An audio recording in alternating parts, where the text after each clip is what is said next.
नमस्कार दोस्तों, मैं हूं जितेंद्र ठवर मलानी। आप देख रहे हैं न्यूज़ टीवी। एक वीडियो मैंने पहले भी बनाया था करप्शन के ऊपर। करप्शन इंडिया में कम है ज़्यादा है उसके बारे में, वो नीचे डिस्क्रिप्शन में भी मैंने उसके वीडियो की लिंक डाल दूंगा मैं। दोस्तों, कुछ कंट्रीज़ ऐसी हैं पूरे वर्ल्ड में जहां पे रिश्वत लेना यानी कि ब्राइब्स, करप्शन में इन्वॉल्व होना, पैसे की इलीगल लेन देन करना बहुत ही ज़्यादा एक कानून के दायरे में जुर्म माना जाता है, जिसकी सज़ा सिर्फ़ और सिर्फ मौत है। तो ऐसी बहुत सारी कंट्रीज़ हैं, मैं इंडिया की बात नहीं कर रहा हूँ, जैसे कि Indonesia, China, Iran, Iraq, North Korea, Thailand, Laos, Vietnam, Myanmar, Morocco. बहुत सारी कंट्रीज़ तो ऐसी हैं जो मैंने अभी इतनी सारी कंट्रीज़ के नाम लिए।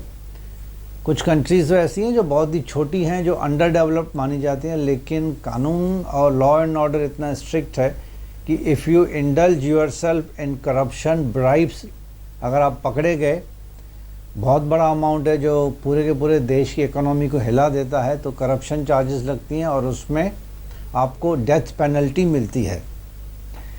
काश ऐसा कुछ हमारे इंडिया में भी होता,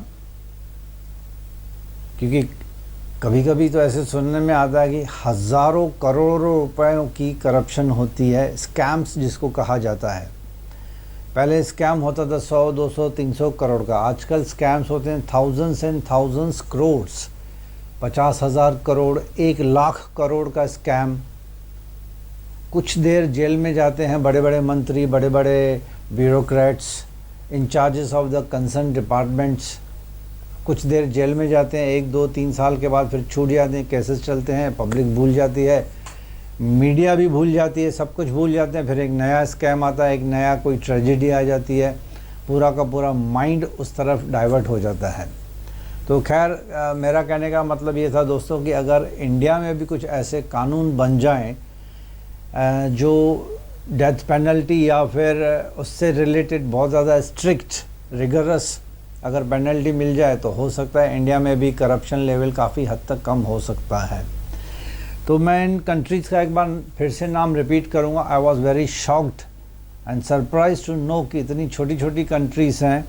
Indonesia, Iran, Iraq, North Korea, Thailand, Laos, Vietnam, Myanmar, Morocco and of course China. China तो बहुत बड़ी कंट्री है, लेकिन चाइना में भी अगर करप्शन में पकड़े गए, एम्बेजलमेंट ऑफ इकोनॉमिक ऑफेंसेस में पकड़े गए, तो डेथ पेनल्टी है। बहुत सारी कंट्रीज़ में डेथ पेनल्टी का डेटा जो है वो पब्लिश भी नहीं करते हैं, जैसे कि नॉर्थ कोरिया है।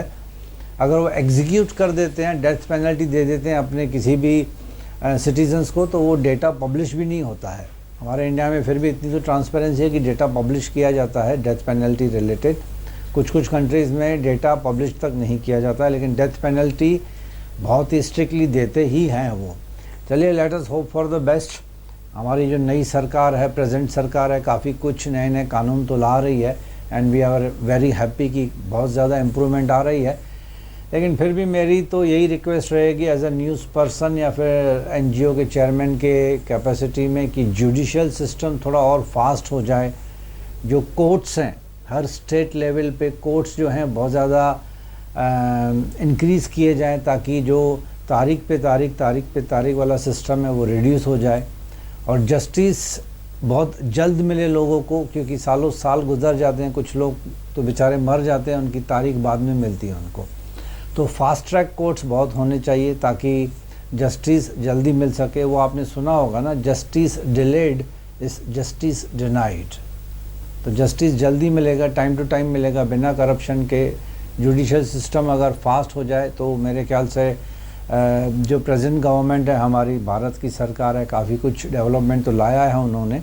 कुछ और डेवलपमेंट आ जाए तो सिटीज़न ऑफ इंडिया के जो लोग हैं वो खुश रहेंगे और they will be happy and satisfied. तो चलिए दोस्तों, इसी पॉजिटिव नोट पे I will take a sign off and thanks for being with me. एक नया वीडियो मैं फिर से जल्दी बनाऊंगा ताकि आप लोगों को इन्फॉर्मेशन देते रहूं। Thank you for watching newstv.co.in।